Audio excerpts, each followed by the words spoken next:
સાક્ષાત ભગવાન અહીંયા જ હે એવું અમને લાગે છે બધાને. ધન્યવાદ. ધન્યવાદ. બીજું શું કહેવા માંગો છો? તમે શું કહેવા માંગો છો પ્રવીણભાઈ? તમે કહો, તમારો વિચાર જણાવો. દર્શન કર્યા ને આનંદ થયો. હરિદ્વારમાં પ્રવેશ કરીને બહુ મજા આવી. ભગવાનના દર્શન થયા, દક્ષેશ મહાદેવના દર્શન કર્યા, એને માણીને ખૂબ ખૂબ આનંદ થયો. અને બધાને આવા જેવું સ્થળ છે અને હર વ્યક્તિઓને આવું પણ જોઈએ. બસ તમે બોલો હવે. હરિદ્વારમાં પહેલી વાર આવ્યા, ગ્રુપમાં આવવાની બહુ મજા આવી ગઈ, બહુ આનંદ થયો.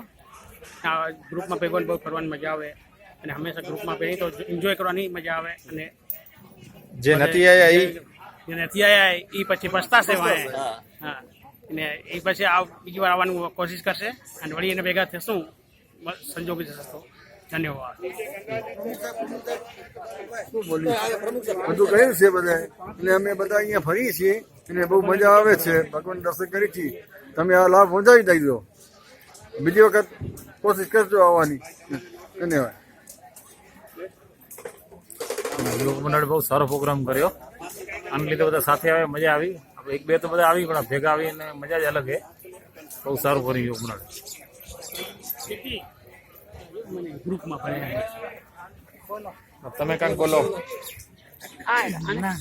બોલો ને. વાય ઉભા હો સાઈડમાં. તો અમે આજે પ્રોગ્રામ કર્યો મહિલા મંડળ તેમજ યુગ મંડળે. ખૂબ જ મજા આવી, ખૂબ જ. અને એમાં જે સેવા કર્યાવાળા જે ભાઈઓ હોય એ અમારે ખૂબ સેવા કરેલા. અહીંયા આવીને ખૂબ એન્જોય અમે કર્યું. ટ્રેનમાં બી ખૂબ રમ્યા અને મજા ખૂબ એન્જોય કર્યું. અને અહીંયા પણ આજે અમે શિવના દર્શન કરવા આવી. સવારના નાસ્તામાં બી ખૂબ મજા આવી ગઈ. અને હવે આગળની યાત્રા શરૂ કરશું. ધન્યવાદ.